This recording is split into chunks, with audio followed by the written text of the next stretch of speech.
Most fathers would die for their children. I believe that. If a car was coming toward their child, most fathers would jump without hesitation. If danger showed up tomorrow, most fathers would protect. If their child needed them in a moment of crisis, most fathers would sacrifice everything. But that's not what separates great fathers from average ones. The real question is this: are you willing to live for them? Because dying for your children requires one moment of courage. Living for them requires thousands of disciplined decisions, thousands of uncomfortable moments, thousands of days where you choose growth over comfort, thousands of days where you keep promises when nobody will blame you for breaking them. And I think most fathers are focused on the wrong inheritance. Most fathers worry about what they'll leave their children: money, opportunities, experiences, advice. But I believe your children will inherit something far more valuable than your money. Your children inherit your relationship with yourself. They'll inherit how you handle discomfort. They'll inherit how you handle adversity. They'll inherit your standards. They'll inherit your habits. They'll inherit whether your word means anything.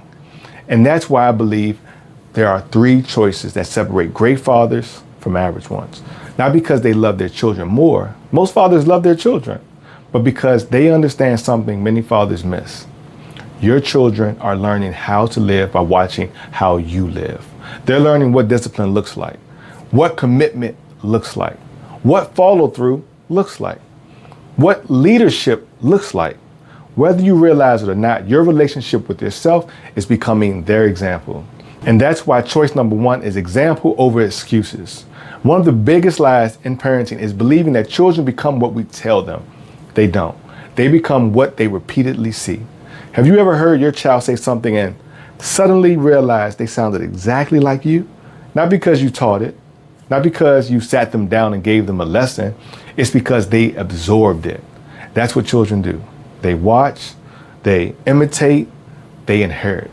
You can tell your children to be disciplined, but if they watch you quit, that's the lesson. You can tell them to work hard, but if they watch excuses, that's the lesson. You can tell them to be confident, but they watch avoidance, that's the lesson.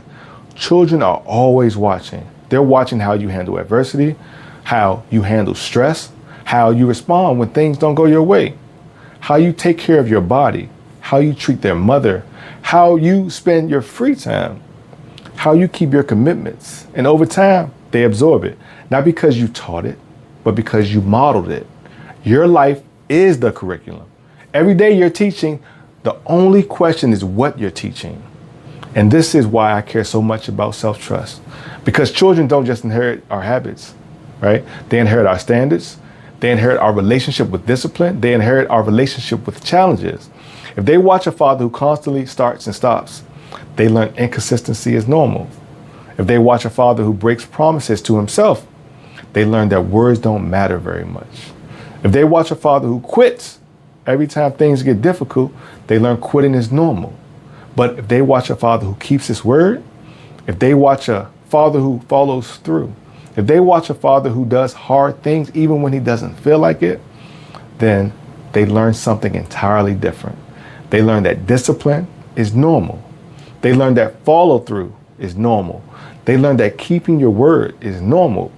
Leadership starts with example because your children inherit your relationship with yourself. And that's why before your child ever listens to your advice, they've already studied your behavior. Just think about that. And that leads us to choice two, growth over comfort. A few years ago, when my daughters were just 2 years old, they 8 and 6 now. So I did this with both of them at separate times.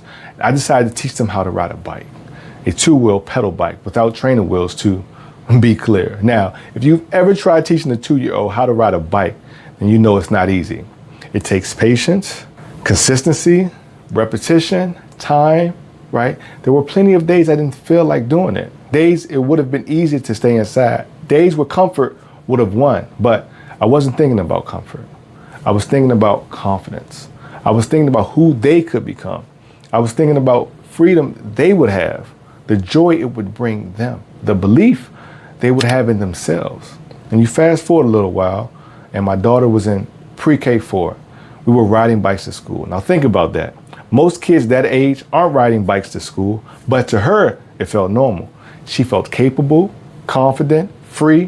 What she didn't see was the investment that made that possible. The practice, the patience, the repetition, the sacrifice, the discomfort. And that's when I realized something important. Children often experience the reward while parents experience the cost. The confidence my daughters gained existed because I was willing to be uncomfortable first. Later, I shared this experience with a family member who also has young children, and I explained what we were doing. I explained the confidence it was building.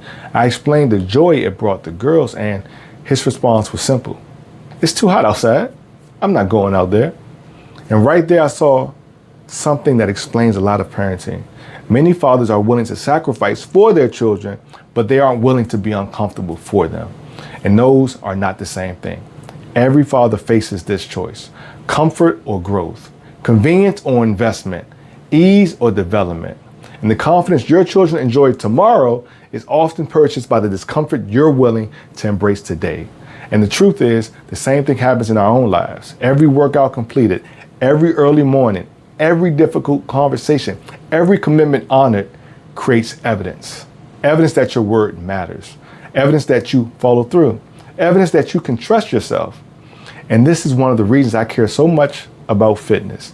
Not because abs matter, right? Not because how good you look matters. Not because every father needs to look a certain way, but because fitness is a proven ground. Every workout completed creates evidence. Evidence that your word matters. Evidence that you follow through. Evidence that you can trust yourself. And when children watch that happen consistently, they aren't just learning fitness. They're learning discipline. They're learning execution. They're learning that doing hard things is normal. That's leadership in action. And every time your children watch you keep a promise, they're learning what a healthy relationship with yourself looks like. Because your children inherit your relationship with yourself. And the last choice, 3, development over consumption. This lesson hit me again through another father I know. He's a huge sports fan. His son is now a huge fan of the same professional team. He knows the players, watches the games, checks the stats, follows the season, and the father always says, I never told him to like the team. Maybe. But he showed him. He modeled it. He watched the games, talked about the players, followed the season. He invested his attention, and eventually his son inherited the interest, not because he was instructed, but because he was exposed. And what fascinated me wasn't that his son became a fan of the same team. What fascinated me was that he accidentally proved my point. His son became interested in what his father repeatedly invested attention into, not because he was told, but because he was shown. Then one day we started talking about education. He knows I take my daughters to the library, right? He knows I work on reading, writing, and math with them. He knows I sometimes have to relearn concepts myself just to help them. And recently I had to relearn adding fractions with uncommon denominators so I could help teach my oldest daughter. It took effort, it took time, it wasn't convenient, but that's development. His response, yeah, I'm not doing all that. And that's when another realization hit me. And some fathers spend more time consuming with their children than developing them. They'll watch sports together, watch shows together, consume content together, but they won't invest the effort required to help them grow. The uncomfortable truth is this, right? Children don't inherit our advice. They inherit our obsessions.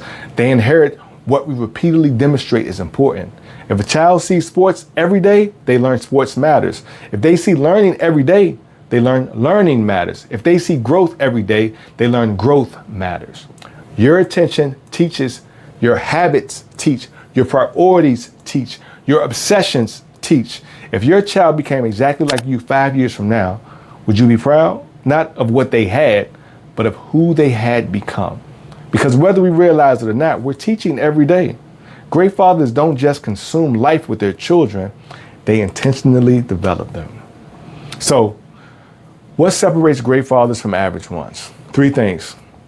Example over excuse, growth over comfort, development over consumption. But underneath all 3 is something deeper, because all 3 choices are really teaching the same lesson. Your children inherit your relationship with yourself, ultimately making self-trust a must-have. Because every time a father keeps a promise, his children see it. Every time he follows through, his children see it. Every time he chooses growth over comfort, his children see it. Every time he does something difficult simply because he said he would, his children see it. And over time, they begin believing something powerful, that discipline is normal, that growth is normal, that keeping your word is normal. And that's why I believe the greatest gift a father can give his children, it isn't money, it isn't advice, it isn't protection, it's evidence. Evidence that it's possible to trust yourself. Evidence that it's possible to keep your word. Evidence that it's possible to become who you said you would become. Because eventually your children won't become what you tell them. They'll become what you've shown them. Most fathers would die for their children. Great fathers choose to live for them. One promise, one workout, one disciplined decision at a time. And if you're sitting there wondering, okay, but how do I actually become that kind of man consistently? And that's a great question. It's exactly what I broke down in my last video, right? The 5 rules of automatic discipline. Because discipline isn't something you're born with. It's something you build. And if you want to become the type of father your children can trust, follow, and learn from, it starts with becoming a man who trusts himself first. If you like the content in this video, there's lots more coming. Subscribe to Something Real and to be one of the first 100 subscribers of this channel. Thanks for watching, and I'll see you on the next one. Until then, persist until success happens. Push.